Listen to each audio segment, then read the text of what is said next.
Hello, this is Dr. Brooks, EDCI 349, Elementary and Middle School Mathematics, Teaching Developmentally, Chapter 12, Developing Strategies for Multiplication and Division.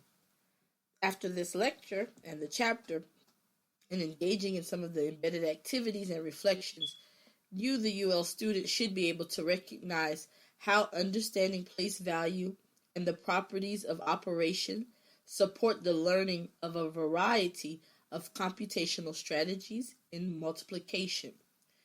You should be able to identify a variety of models and recording approaches for developing the multiplication algorithm. You should be able to explain invented strategies for division with multi-digit numbers. You should be able to explain the development of the standard algorithm for division and ways to record students' thinking. And lastly, you should be able to identify ways to teach computation estimation for multi-digit multiplication and division as a way to develop students' flexibility and ability in recognizing reasonable answers. When students get to the third grade, at least half of their Common Core standards involve multiplication. When students can compute multi-digit multiplication and division problems in a variety of ways, complete written records of their work, explain their thinking, and discuss the merits of one strategy over another, they are developing as independent learners. And that's what we want. We want to develop independent learners who are able to access a plethora of strategies, select the strategy that works best for the problem, apply the strategy, estimate an answer, work towards the answer, and see if the answer is right based on their estimation. Invented strategies for multiplication. When students use invented strategies, they begin to understand why mathematical ideas are true as they extend their prior knowledge to new context. You will help students move from a basic arrays for single-digit multiplication problems to larger arrays that emphasize the distributive property to recording partial products and then over time to the standard multiplication algorithm. An example of complete number strategies including doubling is when you have the problem, and there's an example of this on page 275, figure 12.5. When the student has 63 times 5, and what they do is they double 63, so 63 and 63, 126, and then they double 126 and 126, and then they add another 63, so it's well worked out there. Another invented strategy for multiplication problems, when you're multiplying a single digit multiplier times a multi-digit multiplier, is partitioning strategies. Let's watch an example of partitioning strategies for multiplication. Are really useful for multiplying a one-digit number by another one-digit number. So now we're going to use some partitioning. So we're going to use some bigger numbers. We're going to do some two-digit numbers multiplying by a one-digit number. Let's do 20. I'll do them in different colours so we can see the different parts to them. 26 multiplied by 6. So children at this point should be able to identify that the 26 is made up of a 20 and a 6. And they're both on one side of the calculation, which means we need to multiply both of them by 6. Now children will need to understand that if they know what 6 times 2 is, they should know what 6 times 20 is, and vice versa. So if I know 2 6s are 12, I know 26s are 120, keeping them hundreds, tens, units. 6 times 6 is 36. And then I can add those two numbers together to find my total.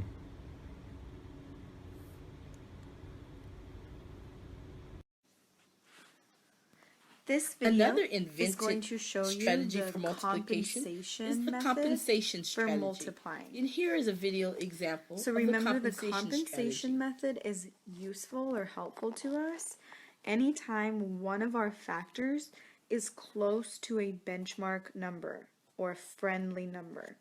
So for example, in this example, 198 times 25, 198 is really close to the friendly benchmark number 200. So I'm going to take that 198 and I'm going to add 2 to it to make it into my friendly number. Okay, now that I have a friendlier number to work with, I'm going to now multiply this number times 25 instead of the 198.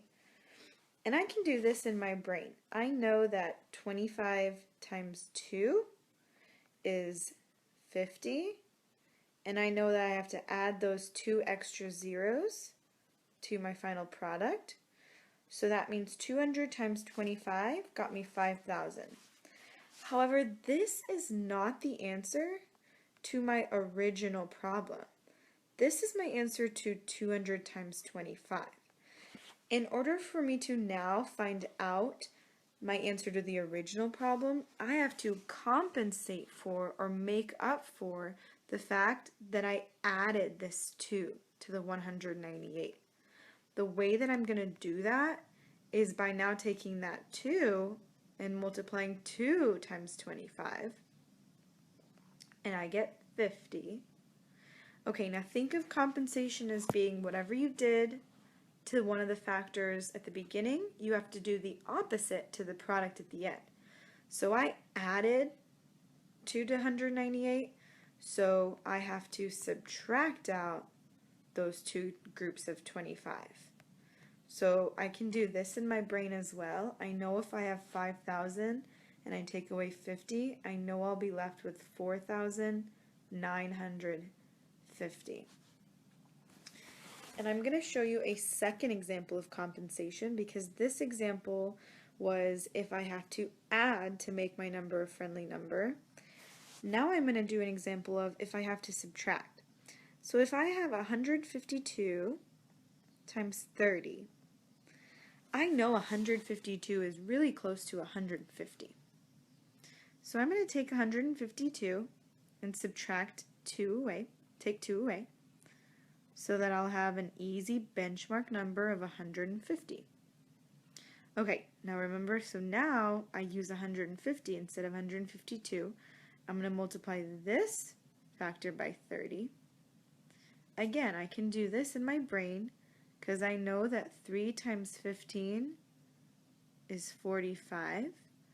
And then I know if I stick the 2 zeros onto the end, I get 4,500.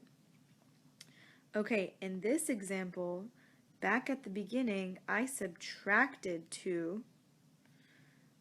So now I want to multiply that 2 by 30. At the beginning I subtracted, so at the end to compensate for that, I want to add 60 in to my product. So my answer to the original problem is 4,560. Standard algorithms for multiplication. The standard multiplication algorithm is probably the most challenging of the 4 algorithms when students have not had numerous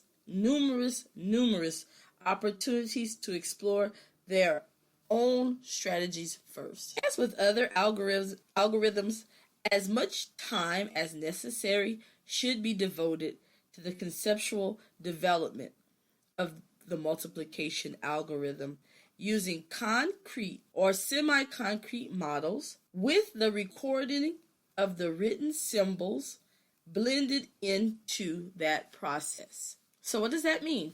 That means that we want to first let them use invented strategies, teach them the strategies, and while they're using the strategies, we want to make sure that they're recording their thought process. So they're writing down, they're talking about how to solve the problem, and while they're talking about it, they're also representing that with numbers and writing on paper, drawing pictures. And then once they draw their pictures and they come up with their different strategies, they need to write that down. And that's when you'll be able to introduce the multiplication symbol and the equal symbol when the students are recording their thoughts. But we first must provide them lots of opportunities to develop their own strategies. Remember, you want to always begin with models.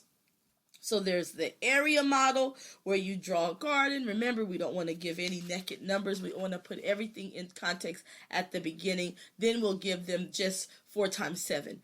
But at the beginning, it's never 4 times 7, 4 plus 7, 7 minus 4, 7 divided by 4. It's always in a problem. And in multiplication, we use area models where John has a garden. His garden is 4 feet by 5 feet. How many feet of growing area does he have? We want to always use models. And then we can move from models to open arrays.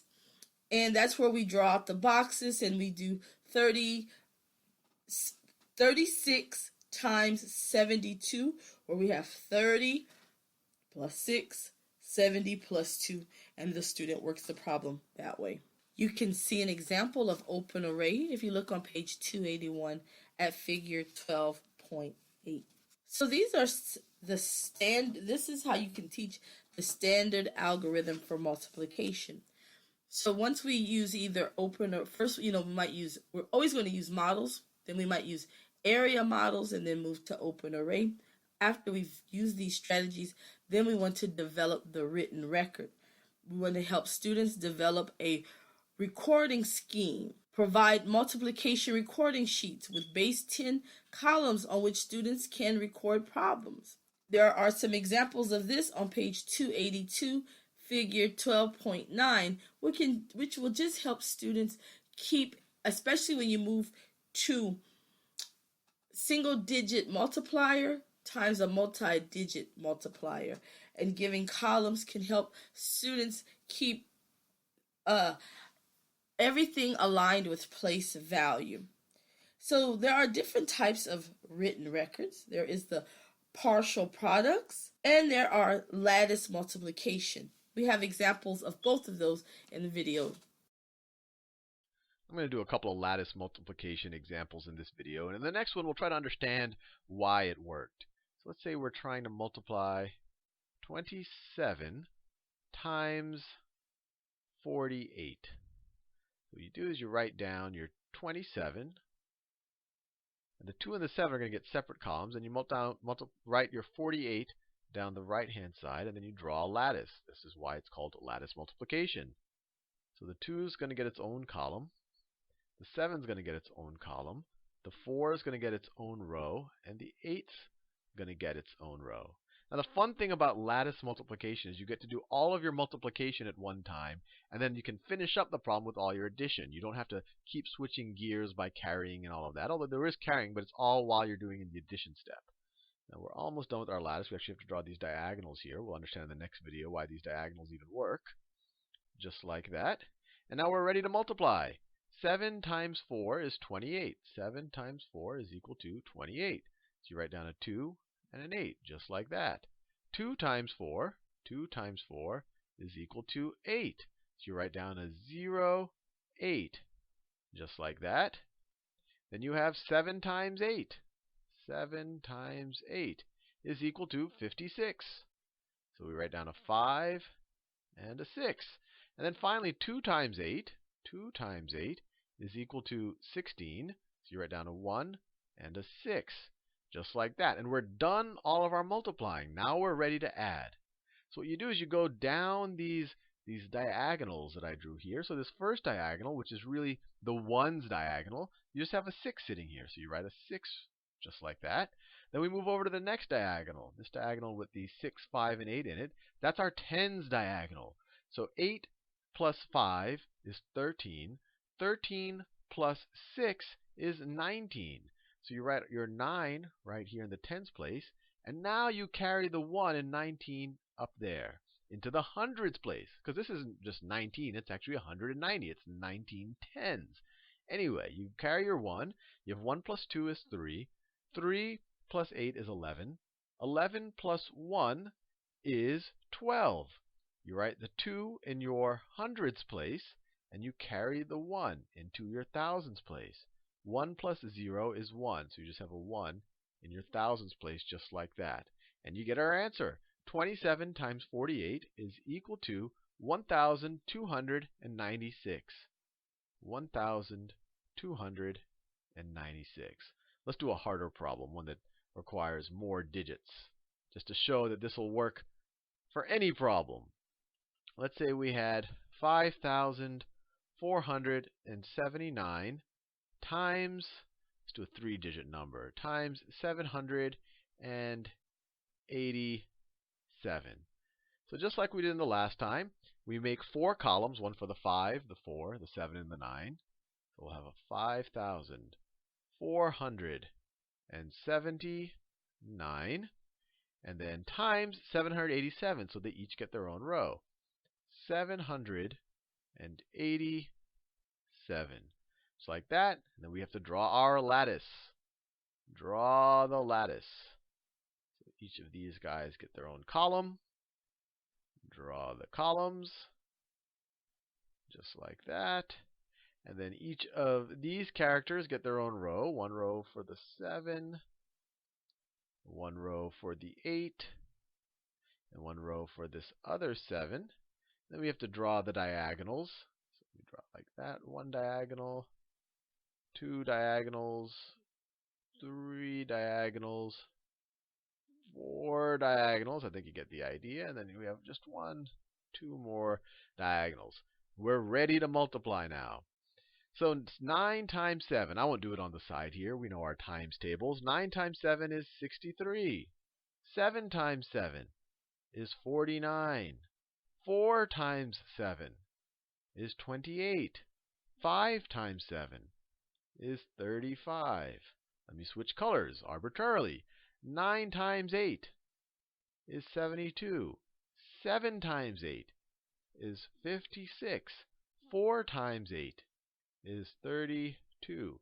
5 times 8 is 40. I'll switch colors again. 9 times 7, we saw that before, it's 63. 7 times 7 is 49. 4 times 7 is 28. And then 5 times 7 is 35. We're done all of our multiplying. Now we can switch our brains into addition mode. Let me find a nice suitable color for addition. Maybe a pink will do for addition. So we start our ones place. You just have a 3 there, so you write the 3 in your ones place. You go to the tens place. 2 plus 6 is 8.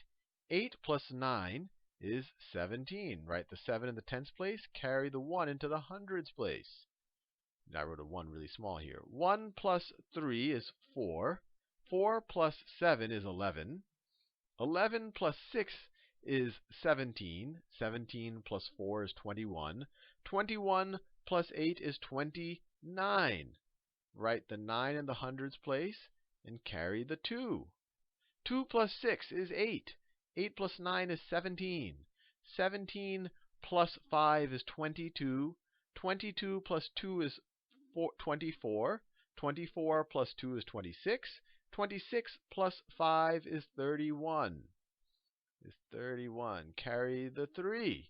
3 plus 4 is 7. 7 plus 8 is 15. 15 plus 3 is 18. 18 plus 0 is 18. 18 plus 3 is 21. Write the 1, carry the 2. 2 plus 2 is 4. 4 plus 5 is 9. 9 plus 4 is 13. Write the 3, carry the 1. 1 plus 3 is 4. And we're done. That easy. I think, well, there's 2 advantages here. One is we got to do all of our multiplication at once, and then we got to do all of our addition at once. The other advantage is it's kind of neat and clean. When you just do it the traditional way with carrying and number places, it takes up a lot of space. But notice we did our whole problem in a nice, neat and clean area like that, and we got our answer. Our answer is 4,000,000 311,973. There you go. Now in the next video, we're going to try to understand why this worked. Invented strategies for division. So even though many adults think that division is the devil's sister, when it comes to computation operations, students actually find it easier than multiplication. Division computation strategies with whole numbers are developed in 3rd through 5th grade with the expectation of knowing the algorithm in the 5th grade. So 3rd and 4th grade, you are using invented strategies with the students. You are using open array, area model. You're doing modeling with the students. So that's multiplication. But you're doing strategies with the students. Partial production, lattice work. You're doing all different types of strategies with the students. And then by the time that they get to 5th grade, they should be mastering the algorithm. So you want to put a lot of foundation in before you actually just say 3 times 4. You always want to embed, model, apply a strategy, talk through the strategy, write through the strategy. So there are some invented strategy tips, techniques. On page 284, you can look at figure 12.12 for the missing factor strategy. And on page 285, you can look at cluster problems and figure 12.13. And then you can talk about break apart or decompose. When we're breaking apart numbers, the problem is 157 divided by 13, and the student breaks it apart and does 130 divided by 13 plus 27 divided by 13. That is something more manageable that the student can do in their head. So once we've started to introduce the standard algorithm for division, we've used models, and then we've moved to now wanting to develop the written record. The recording scheme for the standard long division algorithm is not completely intuitive. It's not second nature. You will need to be explicit in helping students learn symbolically record the action of fair sharing with models. Fair share is one of the invented strategies where you think about, I have 14 candies and I want to give them to 8 people. What is the fair share? And then they'll have a remainder. So how do you record that? There are essentially 4 steps. Share and record the number of pieces put in each group. Record the number of pieces shared in all. Multiply to find this number. Record the number of pieces remaining. Subtract to find this number. And trade, if necessary, for smaller pieces or combine with any of the same size pieces that are there already. Record the new total in the next column. So we want to develop a written record for the strategies that we use. And this is going to help us develop the standard. This is going to help us develop the division algorithm. And so there are some different ways to record your division. On page 288, they talk about the explicit trade method. Look at figure 12.15 on page 289. There is also the repeated subtraction model, which is on page 290, figure 12.17. Then we move to 2-digit divisors. The Common Core Standard states that 5th grade students should be able to find whole number quotients of whole numbers with up to 4-digit dividends and 2-digit dividers using strategies based on place value, the properties of operation, and or the relationship between multiplication and division. The standard goes on to state that students should illustrate and explain the calculations by using equations, rectangular arrays, and or array area models. This is particularly important as knowledge and understanding of long division is a predictor of mathematical success in high school. So once again, what we're doing in the very early years, if we don't lay a good foundation and we don't help our students to develop a good foundation, is going to have a detrimental impact to them when they get up to the higher grades, and in this case, all the way up through high school. Computational estimation, particularly in multiplication situations, computational estimation is useful in daily events, such as calculating a tip or figuring out miles per gallon of gasoline. As students move to a more technological world where calculations are frequently carried out by devices, never before has judging reasonableness been more important. This is so important. I can't tell you how many times I know my husband or a child, one of my children, have gone to the store, and when they come home with the receipt or I see online charge, I'm like, wait a minute, it shouldn't have cost that much. And then when they go back and they look at their receipt, they realize that they were overcharged or charged twice for something. But that's because they had not estimated the total, estimated what the total should be. And so here goes a perfect example of where it was computed right, but there was an error in the computation. But because they didn't estimate what the figure was going to be, they ended up overpaying. So it's really important now, even though we have all this technology, that we have a guesstimate, an estimate based on reasoning as to what the answer should be. So on the screen, you see 3 examples of estimation strategies.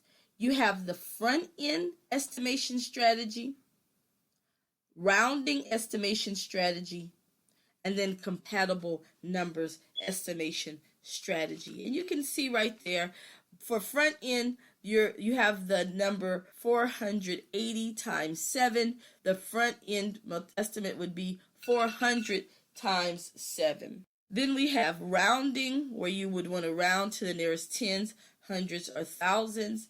Solve that problem, and then solve the actual problem. But remember, sometimes we don't want an answer, we want information.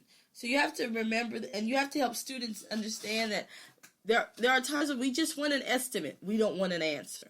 And there are times where we want both, and we need both. We need you to estimate what the answer is going to be, then we need you to actually figure out what the answer is going to be. And then lastly, we have the compatible numbers strategy, where we use benchmark numbers. If it's closer to a benchmark number, then we use a benchmark number. Lastly, on page 297, table 12.2, you are going to see common challenges and misconceptions related to multiplication and division.